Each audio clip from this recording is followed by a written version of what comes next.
When I have time, I like to pop by the Bored and Alone Facebook page and ask weird questions. Today I decided to ask the members about the top 10 board games no one has ever heard of. Here's their list on Legendary Tactics.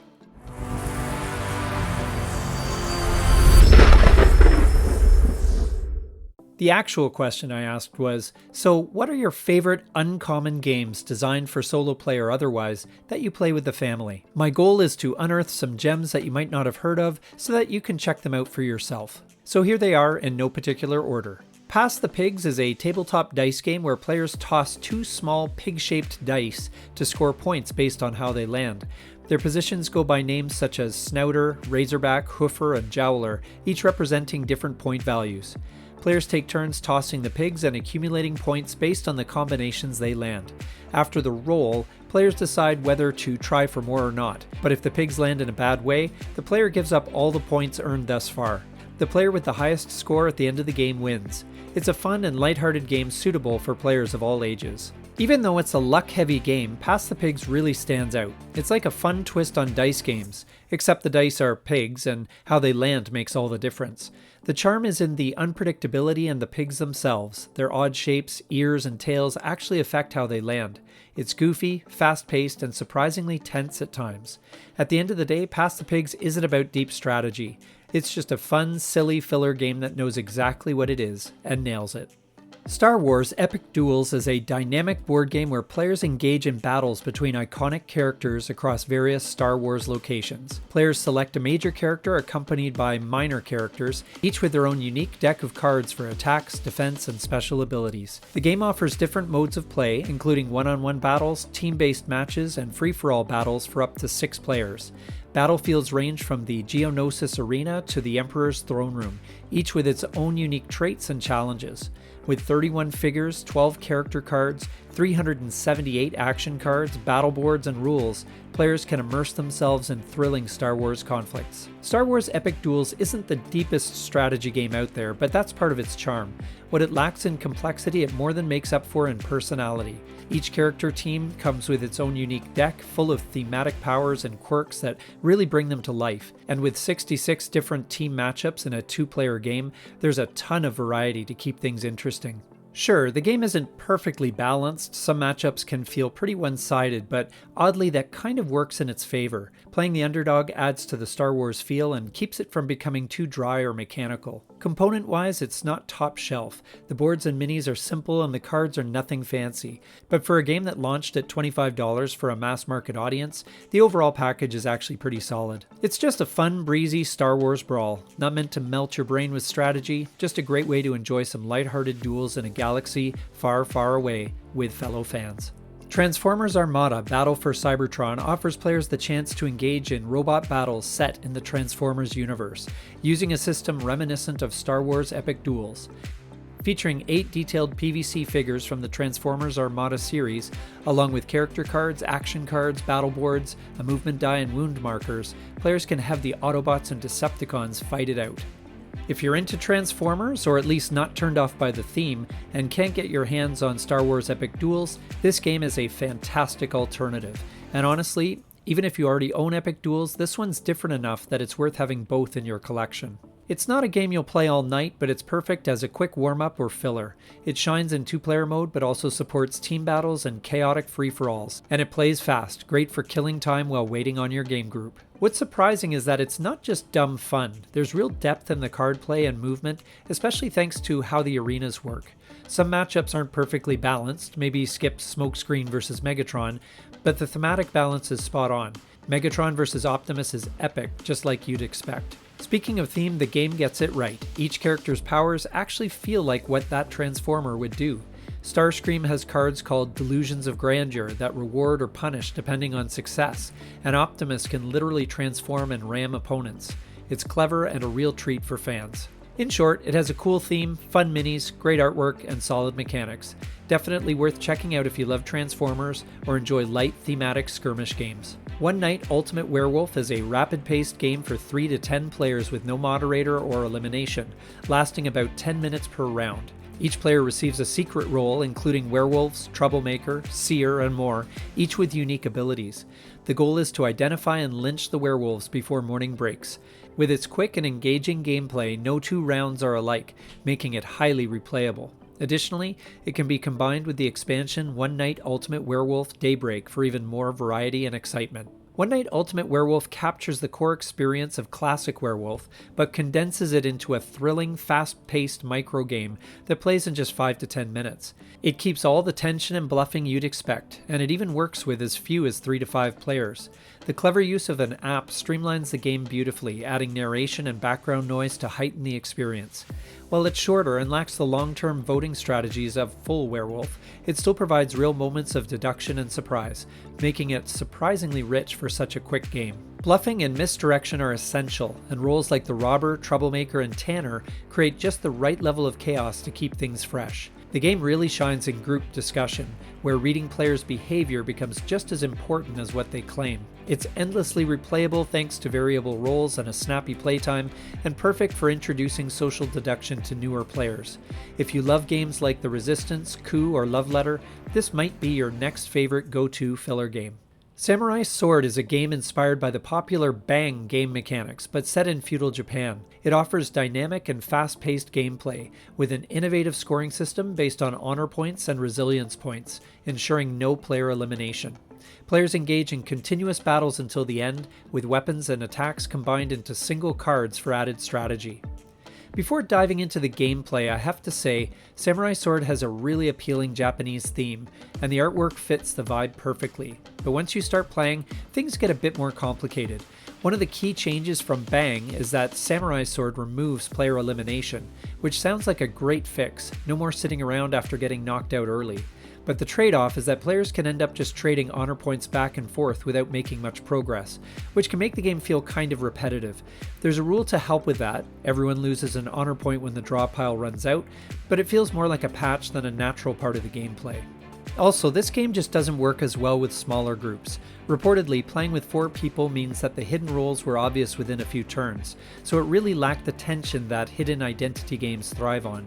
It apparently needs at least 5 players to really shine. However, if you like Bang but hate player elimination, this could be a solid alternative, especially if you've got a large group. But if you love Bang for the Western theme or the last player standing drama, you might not find what you're looking for here. Shadows of Brimstone is a cooperative dungeon-crawling board game that drops you into a horror-infused Wild West. You and your group play as Old West heroes exploring creepy mines and bizarre otherworldly realms, packed with monsters, demons, and all kinds of unsettling supernatural threats. The game unfolds through modular tiles, so each journey feels different as you uncover new caverns, haunted ruins, and strange dimensions in search of loot, artifacts, and hidden lore. The heart of the game is tactical combat using dice, but what really sets it apart is how your character evolves, earning experience, unlocking new abilities, and finding powerful gear along the way. It's also got a strong narrative feel. Each expedition reveals more about the eerie world of Brimstone and the forces creeping into it. With its mashup of Western grit and Lovecraftian horror, Shadows of Brimstone delivers a deeply immersive and atmospheric experience for groups who love rich storytelling and cooperative strategy. Shadows of Brimstone is one of the most customizable and expansive dungeon crawl games out there, with a staggering amount of character building variety. From dozens of unique classes to open-ended skill trees, starting abilities, personal items, and random stat-changing events, no 2 playthroughs feel the same. The core gameplay blends tactical combat and mission-based exploration through creepy mines and bizarre other worlds, all with a level of difficulty that keeps you on your toes.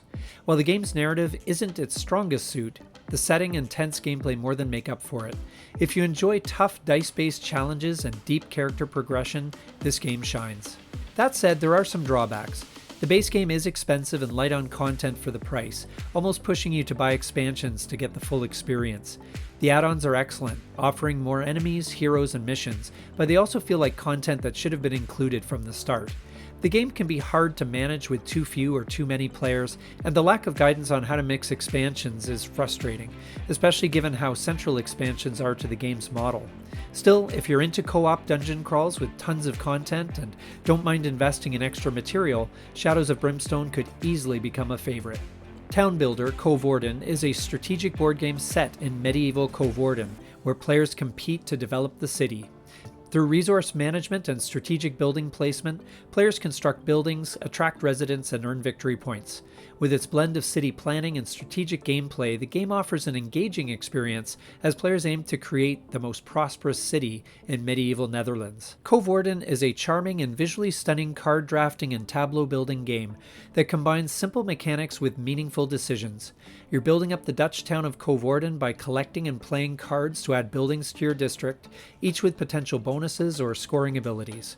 On your turn, you'll draft cards from a shared row and decide whether to use them for gold, as resources, or to lay the foundation for a new building. Each card has multiple possible uses, which makes even simple choices feel strategic. And if you meet certain conditions, you can snag awards mid-game for bonus points. The game is easy to teach and play, making it a great choice for newcomers, but it still delivers enough tactical depth to stay interesting. The random selection of judges and awards in each game gives it strong replayability as players adapt their strategies based on what's available. The artwork is gorgeous, the gameplay is snappy, and the small box format packs in more depth than you might expect. If you like elegant card games with great production and a little bit of competition, Coordin is absolutely worth checking out. Fleet Warfide is a strategic card game where players compete as fishing boat captains to gather valuable fish and fulfill contracts. Through hand management and set collection, players build fishing fleets and strategically acquire cards to maximize their points. With its engaging gameplay and strategic decision-making, Fleet Warfide offers a compelling experience in the world of harbor fishing. This is a light, small box card game that centers on completing contracts for points, but it adds a surprising layer of depth through a variety of bonus scoring opportunities, like captains, trophies, king crabs, and even cards left in your hand. While contracts are the core path to victory, squeezing out those extra points adds tension and strategy that makes decisions feel more meaningful. That said, this also introduces a bit of a learning curve, and the game can feel a bit fiddly at first, especially with changing market prices and the point salad scoring system. It's not a heavy game by any means, but the rules might feel more complex than expected for something in such a compact package. Once you've made it through a learning game though, Fleet Warfide smooths out and reveals itself as an enjoyable, accessible experience, particularly at lower player counts like 2 or 3. There's good hand management, a race for trophies, and enough decision making to keep you engaged, even if the card draw can be a bit luck dependent. The nautical theme is nicely integrated, and the high quality cards and graphic design make a great impression. It's not as deep as the original Fleet, but for a quicker, lighter game, Warfide offers enough strategy and charm to keep you coming back. Skyjo is a fast-paced card game where players aim to collect the fewest points by the end of the game. Each player starts with a set number of face-down cards and takes turns either swapping cards with the deck or taking cards from the discard pile. The goal is to have the lowest total sum of card values in hand when someone reaches a predetermined number of points. Special cards like Skyjo's and Wishing Well add strategic elements to the game, allowing players to manipulate their own hand or others. With its simple rules and quick gameplay, Skyjo is suitable for players of all ages and skill levels, making it a popular choice for family gatherings and game nights. Skyjo is one of those rare gems that works just as well with 2 players as it does with 8, without turning into a party game. That flexibility makes it a great pick for family gatherings, casual nights, or mixed age groups. There's just enough hidden information and suspense to keep things engaging, especially when negative value cards come into play. What makes Skyjo really shine is how easy it is to teach. The rules are simple enough for kids around 8 and up, and the quick rounds keep everyone involved. Whether you're playing with a couple of friends or a big group, it's a solid light game that fits nicely into a casual or multi-generational setting. This one I can vote for as it is a favorite with our family. Dungeon Mayhem is a fast-paced card game set in the Dungeons & Dragons universe. Players choose from a range of characters and use their unique decks to attack, defend, and cast spells in order to be the last one standing. It's easy to learn, quick to play, and perfect for casual gaming sessions or family gatherings. It is a battle game with player elimination though, so with kids and sometimes adults, you will want to prepare your opponents for that. And the expansion, Dungeon Mayhem Monster Madness, is a great expansion if you're looking to add variety to the game, even if some factions are a bit unbalanced. So that's the list. What are your picks? Please put your favorite uncommon games in the comments below. Thanks for watching. This is Legendary Tactics.